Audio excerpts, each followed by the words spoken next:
Cherries have been absolutely delicious this year, and I really wanted to end the season off with a cherry dessert. Today, we will be making a cherry and chocolate tart. This recipe consists... Am I boring you?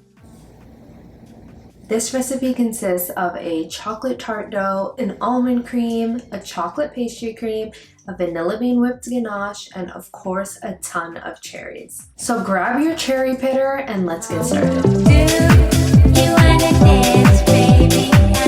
First, we are going to get started on our chocolate and almond tart. This recipe is so good, you guys. In the bowl of your stand mixer, we are going to combine 100 grams or 7 tablespoons of room temperature butter and 90 grams or 2/3 cup of confection sugar, and begin to paddle that until the butter is light and fluffy. Then we are going to add in 36 grams or 2 large egg yolks one by one, making sure each egg is fully incorporated before adding in the next. Once the eggs are well incorporated, we are going to sift in 100 grams or 1 cup of flour, 100 grams or 1 cup of almond flour, 30 grams or 1/3 cup of cocoa powder, and 6 grams or 1 teaspoon of coarse salt, and then paddle this together until a dough forms. Now I'm going to wrap our dough in saran wrap, refrigerate it, and allow it to rest for around 15 minutes while we make our almond cream. This is super simple, so all you need is equal parts of everything. So 75 grams or 3/4 cup of almond flour, 75 grams or 1/2 cup plus 1 tablespoon of confection sugar, 75 grams or 5 1/4 tablespoons of room temperature butter, and 75 grams or 2 large eggs plus 1 egg yolk, and paddle that until you have a smooth paste,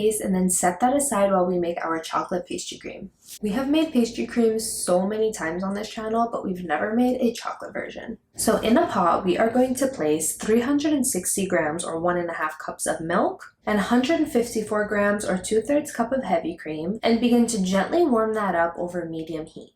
In a separate bowl, we are going to whisk together 100 grams or 1/2 cup of sugar and 40 grams or 4.5 tablespoons of cornstarch, and whisk this together until the cornstarch disperses evenly and there are no lumps. Then into that, we are going to add 90 grams or 5 large egg yolks and whisk this together until it's light pale and fluffy. Once the milk begins to boil, we are going to pour half the milk and cream into the bowl while whisking continuously. Whatever you do, do not stop whisking. Then we are going to pour the contents back into the bowl and continue to whisk for 1 to 2 minutes until the pastry cream thickens. This process is called tempering. Once the base is thick, we can turn off the heat and add in 100 grams or 1 cup of your favorite dark chocolate and stir that until it melts, followed by 28 grams or 2 tablespoons of butter.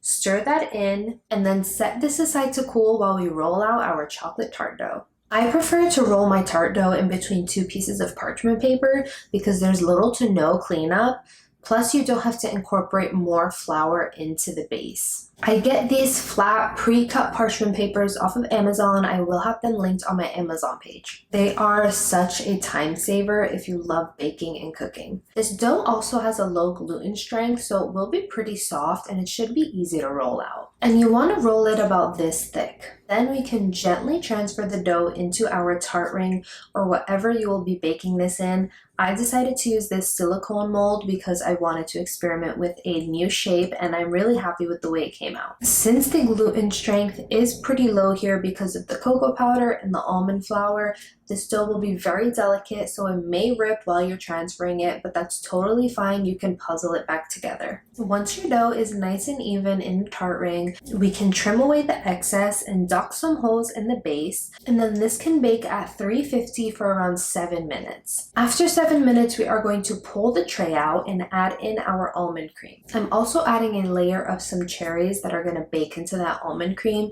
and get really nice and syrupy. The reason why we are par cooking our tart dough is because the cream will cook faster than the tart will. So cook this for another 15 minutes or until that almond cream is set, and then we can set this aside to cool while we make our final component, which is the vanilla bean whipped ganache. In a pot, we are going to place 120 grams or 1/2 cup of cream, as well as 1 vanilla bean pod. If you don't have vanilla beans, you can substitute this for 1 tablespoon of vanilla bean extract. And then just bring this to a boil. While the cream is heating up, we are going to begin to bloom 2 grams or 1 sheet of gelatin in ice cold water. And once the cream comes to a boil, I'm going to squeeze out all of the excess water.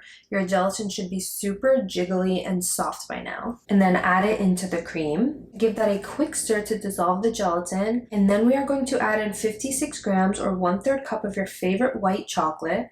Stir that until it melts. And finally, we are going to add in 103 grams or half a cup of cold cream. Stir that again, transfer this into a clean bowl, and then allow it to crystallize overnight. Now we have all of our components and we are ready to assemble our tart. For assembly, I am gently removing my tart from the silicone mold. Be gentle here. Then I'm transferring our chocolate pastry cream into a piping bag and filling the base of the tart shell with the chocolate pastry cream. Now I am pitting a bunch of cherries and slicing them down the middle, then placing a layer all over the pastry cream. Now we are going to take our vanilla bean whipped ganache and place that into our stand mixer and whip it to a medium peak. I'm placing half of the ganache in a piping bag with a small rose tip and the other half in a piping bag with a large rose tip. And I'm freehanding some flowers all over the surface of the tart, varying in sizes.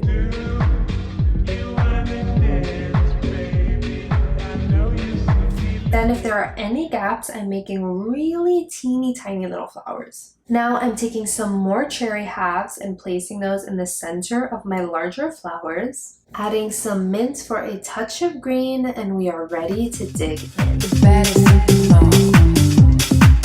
She's the baddest of them all.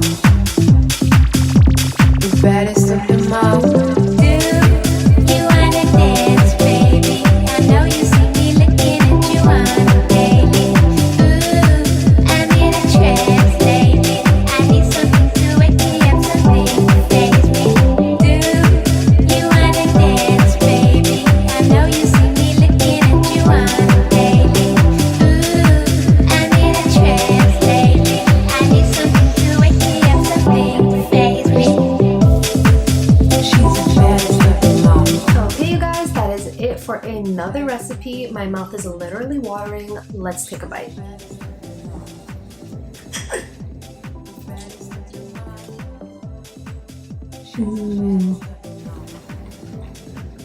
This is it right here.